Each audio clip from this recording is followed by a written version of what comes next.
Hi friends, Sai Satcharitra 46వ అధ్యాయంలోకి వచ్చాం. ఇందులో ప్రస్తావన, గయ యాత్ర, 2 మేకల కథ చెప్పుకుందాం.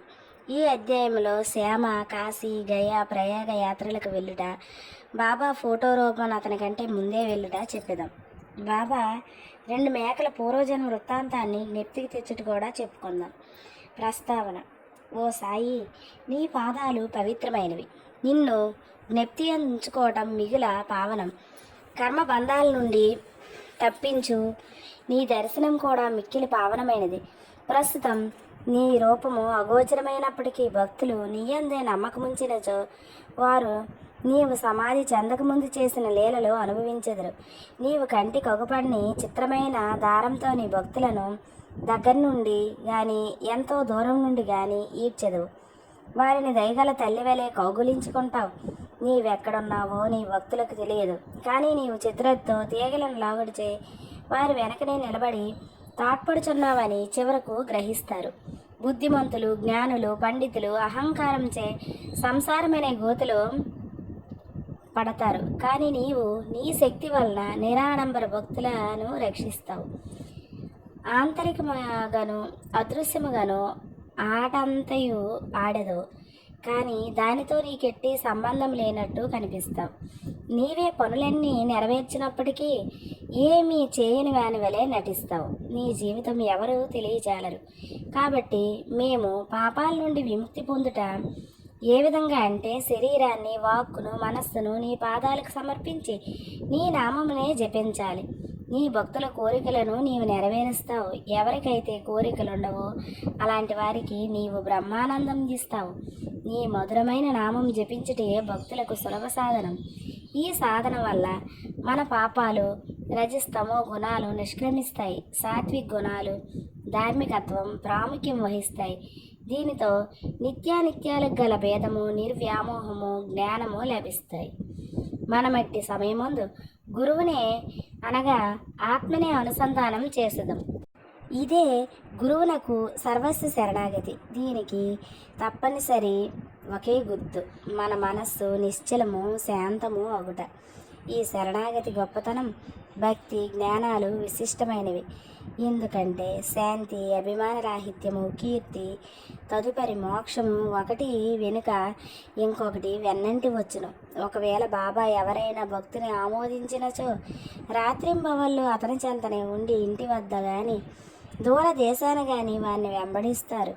భక్తుడు తన ఇష్టం వచ్చిన చోటుకు పోనిమ్ము, బాబా అక్కడికి భక్తుని కంటే ముందుగా పోయి ఏదో ఒక ఊహించరాని రూపాన ఉంటారు. ఈ దిగువ కథ దీనికి ఉదాహరణ. గయా యాత్ర. బాబాతో పరిచయం కలిగిన కొన్నాళ్ళ తర్వాత కాకాసాహెబ్ తన పెద్ద కుమారుడు బాబు ఉపనయనము నాగపూర్లో చేయాలని అనుకున్నాడు. సుమారు అదే సమయమందు నానాసాహెబ్ చాందోర్కర్ తన పెద్ద కుమారుని వివాహం గ్వాలియర్లో చేయాలని నిశ్చయించుకున్నాడు. కాకాసాహెబ్, నానాసాహెబ్ చాందోర్కర్లు ఇద్దరూ షిరిడీకి వచ్చి బాబాను ప్రేమతో ఆ శుభకార్యాలకు ఆహ్వానించారు. శ్యామను తన ప్రతినిధినిగా తీసుకుని వెళ్ళండి అని బాబా చెప్పారు. తామే స్వయంగా రావలసిందని బలవంత పెట్టగా బాబా వారికి శ్యామను తీసుకుని పోవలసిందని, కాశీ ప్రయాగ యాత్రలు ముగియేసరికి నేను శ్యామ కంటే ముందుగానే గయలో కలుస్తానని చెప్పారు. ఈ మాటలు గుర్తుంచుకొనవలను, ఎందుకంటే అవి బాబా సర్వవ్యాపి అని నిరూపించను.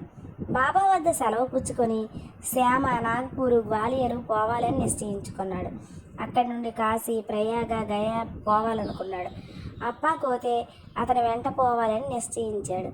వారిరువురు మొదట నాగపూర్లో జరుగు ఉపనయనానికి పోయారు. కాకాసాహెబ్ దీక్షిత్ శ్యామకు 200 రూపాయల ఖర్చుల నిమిత్తం కానుగ్గా ఇచ్చారు. అక్కడి నుండి గ్వాలియర్ పెండ్లికి పోయారు. అక్కడ నానాసాహెబ్ చాందోర్కర్ శ్యామకు 100 రూపాయలు, అతని బంధువు జటార్ 100 రూపాయలు ఇచ్చారు. అక్కడి నుండి శ్యామ కాశీకి వెళ్ళారు. అక్కడ జటారు యొక్క అందమైన లక్ష్మీనారాయణ మందిరంలో అతను గొప్ప సత్కారం జరిగింది. అచ్చటి నుండి శ్యామ అయోధ్యకు వెళ్ళాడు. అక్కడ జటార్ మేనేజర్ శ్రీ రామ మందిరాన్ని ఆహ్వానించి మర్యాద చేశారు. వారు అయోధ్యలో 21 రోజులు ఉన్నారు. కాశీలో 2 మాసాలు ఉన్నారు. అక్కడి నుంచి గయకు వెళ్ళారు. రైలు బండిలో గయాలో ప్లేగు ఉందని విని కొంచెం చికాకు పడ్డారు. రాత్రి గయ స్టేషన్లో దిగి ధర్మశాలలో బస చేశారు. ఉదయమే గయ పండా వచ్చి ఇట్లా అన్నారు: యాత్రికులందరూ బయలుదేరుతున్నారు, మీరు కూడా త్వరపడండి. అచ్చటి ప్లేగ్ గలదా అని శ్యామ ప్రశ్నించాడు. లేదని పండా జవాబిచ్చాడు. మీరే స్వయంగా వచ్చి చూసుకోండి అన్నాడు.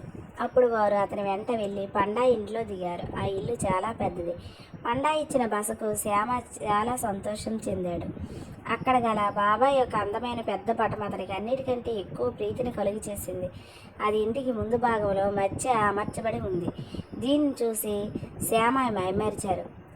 కాశీ ప్రయోగ యాత్రలు ముగియేసరికి నేను శ్యామ కంటే ముందుగానే గైకి పోతాను అని బాబా పలుకులు జ్ఞప్తికి తెచ్చుకున్నాడు. కండ్ల నుండి నీరు కమ్మింది, శరీరం గగురు పొడిచింది, గొంతు కార్చుకొని పోయింది. అతడు వెక్కి వెక్కి ఏడవసాగాడు. ఆ పట్టణంలో ప్లేగు జాడ్యం కలదని భయపడి ఏడ్చుచున్నాడేమో అని పండా అనుకున్నాడు. పండాను బాబా పటం ఎక్కడి నుండి తెచ్చావని శ్యామ అడిగాడు.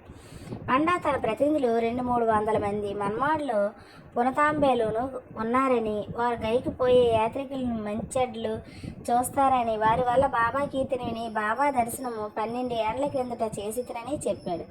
షిరిడీలో శ్యామ ఇంట్లో వేలాడుతున్న బాబా పటాన్ని చూసి దాన్నిమ్మని కోరానని, బాబా అనుజ్ఞ పొంది శ్యామ దాన్ని తనకిచ్చాడని చెప్పాడు. శ్యామ పూర్వం జరిగిందంతా జ్ఞప్తికి తెచ్చుకున్నాడు. పూర్వం తనకు పటం ఇచ్చిన శ్యామయ్య ప్రస్తుతం తన ఇంట అతిథిగా ఉండుట గ్రహించి పండా మిక్కిలి ఆనందించాడు. వారిరువురు ప్రేమానురాగాలను అనుభవించి అమితానందం పొందారు. శ్యామకు పండా చక్కని రాజలాంఛనములతోడి స్వాగతమిచ్చాడు. పండా ధనవంతుడు. అతడు ఒక పల్లకిలో కూర్చుండి శ్యామని ఏనుగుపై కూర్చోబెట్టి ఊరేగించాడు. అతిథికి తగిన సౌఖ్యాలన్నీ ఏర్పరిచాడు.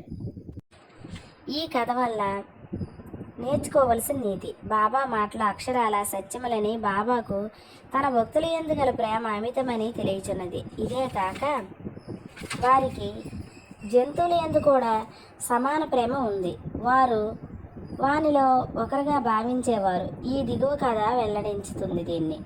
2 మేకల కథ. ఒకనాడు ఉదయం బాబా లెండి తోట నుండి తిరిగి వస్తున్నారు.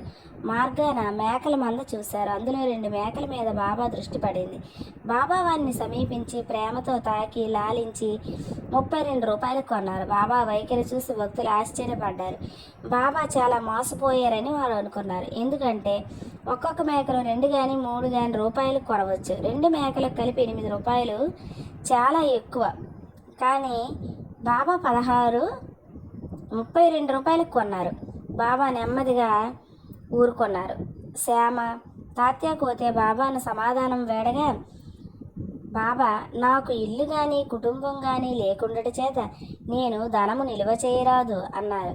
మరి బాబా తమ ఖర్చుతోనే 4 సేర్ల శనగపప్పును కొని మేకలకు పెట్టమని చెప్పారు. పిదప ఆ మేకలను వారి యజమానికి తిరిగి ఇచ్చివేసి వారి పూర్వ జన్మ వృత్తాంతం ఈ విధంగా చెప్పారు. ఓ శ్యామ, తాత్య, మీరు ఈ బేరములో నేను మోసపోయితనని అనుకుంటున్నారు. అట్లా కాదు, వాని కథ వినండి. గత జన్మలో వారు మానవులు. వారి అదృష్టం కొలిది నా జతగాండ్రగా ఉండేవారు. వారు ఒకే తల్లి బిడ్డలు. మొదట వారికి ఒకరిపై ఒకరికి ప్రేమ ఉండేది. రాను రాను శత్రువులైరి. పెద్దవాడు సోమరి గాని చిన్నవాడు చురుకైనవాడు. అతడు చాలా ధనం సంపాదించాడు.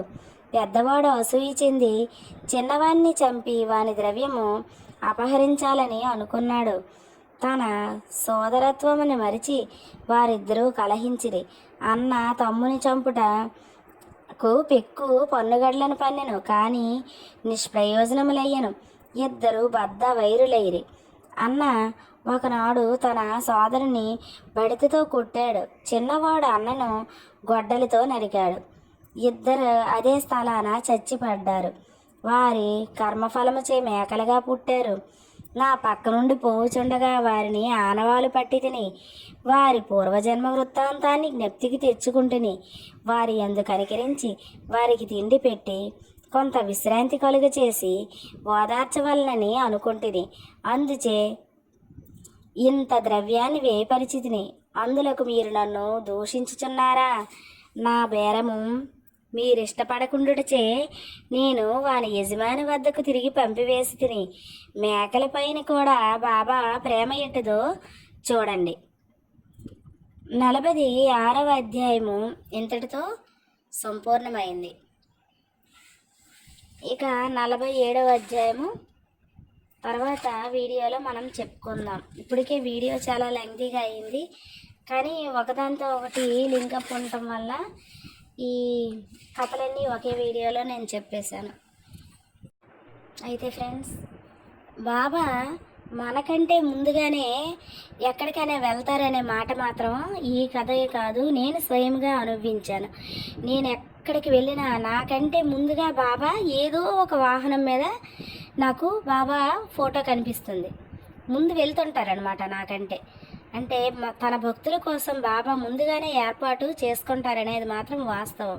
నేను ఎక్కడికి వెళ్ళినా బాబా ఫోటో కానీ అక్కడ ఉండడం కానీ, లేదంటే వాహనాల్లో నాకంటే నేను వెళ్తున్న వెహికల్ కంటే ముందు వెహికల్లో బాబా ఉంటాం కానీ ఏదో ఒకటి తటస్థించడం జరుగుతుంది. ఇది మాత్రం వాస్తవం. ఇది నేనే కాదు, బాబా భక్తులు చాలామంది ఈ అనుభవాలు బాబా భక్తులకు ఉన్నాయి. కావాలంటే వారిని మీరు అడిగి తెలుసుకోవచ్చు. అయితే ఫ్రెండ్స్, ఈ వీడియో కనుక మీకు నచ్చినట్లయితే నా వీడియోని లైక్ చేయండి, మీ ఫ్రెండ్స్కి, ఫ్యామిలీ మెంబర్స్కి అందరికీ షేర్ చేసి నన్ను ఎంకరేజ్ చేయండి. అలాగే నా ఛానల్లోని విషయాలు, నా ఛానల్ మీకు నచ్చినట్లయితే నా ఛానల్ని సబ్స్క్రైబ్ చేసుకొని నన్ను ఎంకరేజ్ చేయండి. ఇవే కాకుండా గురు చరిత్ర, నెక్స్ట్ లలితా సహస్రనామాల తాలూకా అర్థం, అలాగే సాయి భక్తుల చరిత్రలు కూడా నేను చెప్పాలనుకుంటున్నాను. కనుక అందరూ నా ఛానల్ని సబ్స్క్రైబ్ చేయండి. Thank you friends.